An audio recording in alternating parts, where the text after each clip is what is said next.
Здравствуйте, уважаемые телезрители! В эфире 13-й выпуск программы «Уроки эксперта». В этот раз хотел с вами поговорить насчет такой важной темы, как идеология.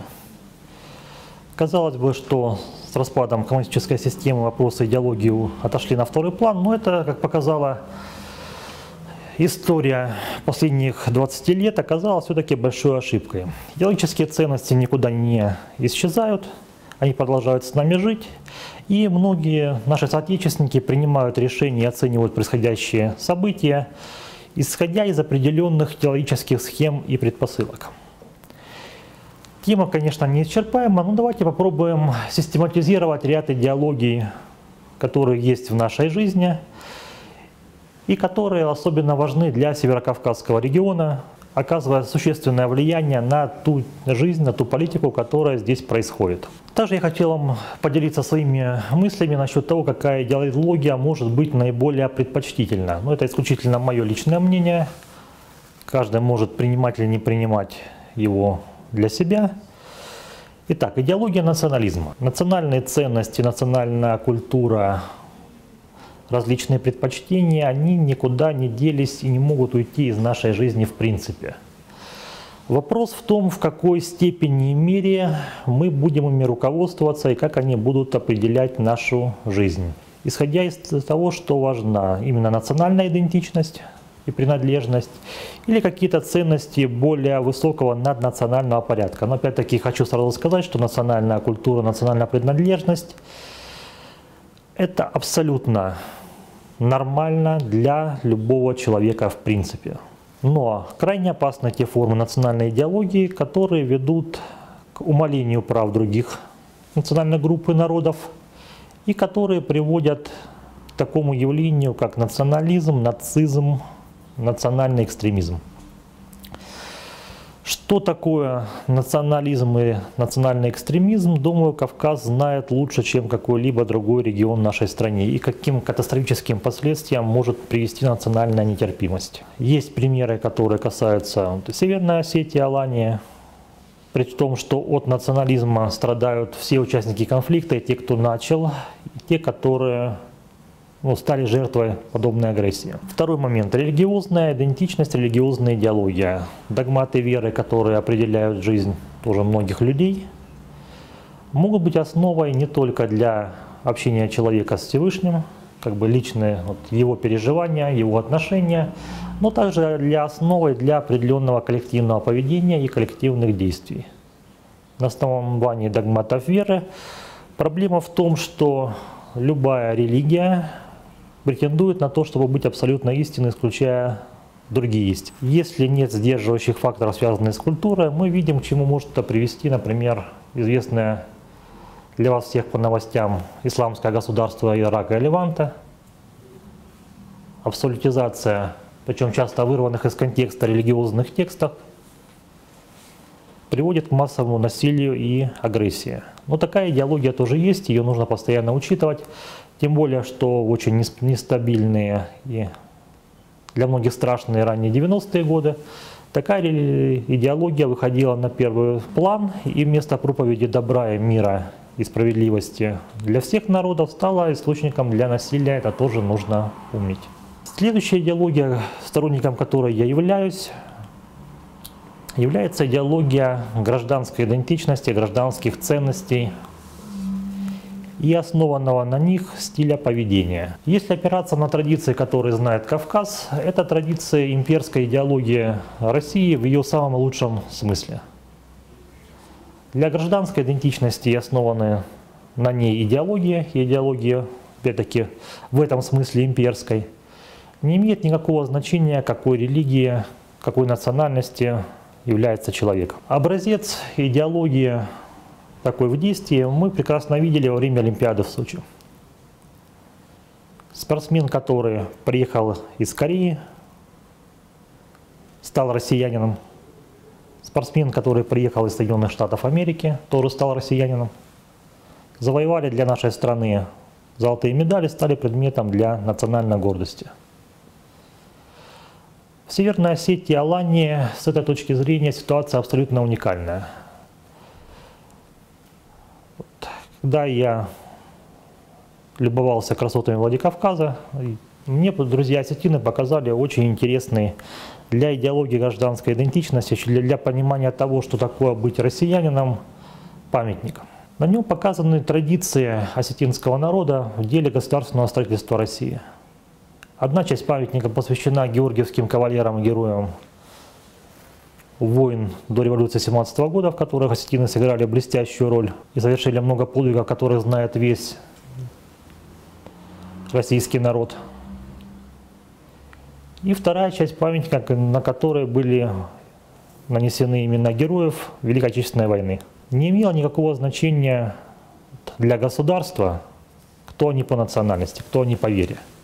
Важна была их преданность принципам государственности, насколько они государству верны, готовы служить общим принципам, но при этом они должны были оставаться самими собой. Для настоящей идеологии гражданской идентичности и гражданской нации абсолютно не нужно отказываться от каких-либо национальных и культурных, религиозных традиций, ценностей.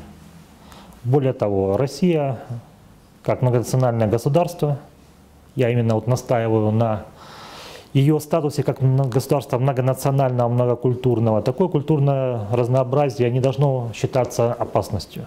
Это прежде всего источник для его развития и источник силы. Мы видели достаточно много примеров, когда от национальных традиций, ценностей и культуры заставляли отказаться. Я считаю, что даже когда это проводилась государственная политика, это была страшная ошибка и преступление, например, даже вот в отношении кавказских народов, в отношении казачества. Чем лучше будут знать свои национальные традиции и культуру, тем лучшими россиянами эти люди будут являться. Гражданская идентичность предполагает, что через многообразие культур воспитывается сильная единая нация. Гражданские принципы должны включать в себя прежде всего значение общего действия, общего блага для всех граждан страны, для всех россиян. При этом, чем будет больше в стране развиваться национальных культур, национальных традиций, тем мы будем интереснее, тем в большей степени мы будем различны. Тем более, что идеология гражданской идентичности, если исключить опасности, связанные с религиозным экстремизмом, с национальным, абсолютно четко может в себя различные религиозные национальные элементы интегрировать. Опять-таки традиции российской государственности в этом отношении абсолютно разные, но российское государство было в наибольшей степени успешно, когда такая имперская идеология присутствовала. Если государство начинало опираться только на какую-либо одну нацию, которая объявлялась государственно образующей, с этого момента в стране начинались серьезные проблемы. Только если государственная идеология говорит и делает то, что Россия является общим домом для всех, какими бы разными мы ни были, только это сделает страну сильной и успешной. Любой национализм, как показывает история и России, собственно говоря, Кавказского региона, ведет в перспективе к ослаблению и катастрофе.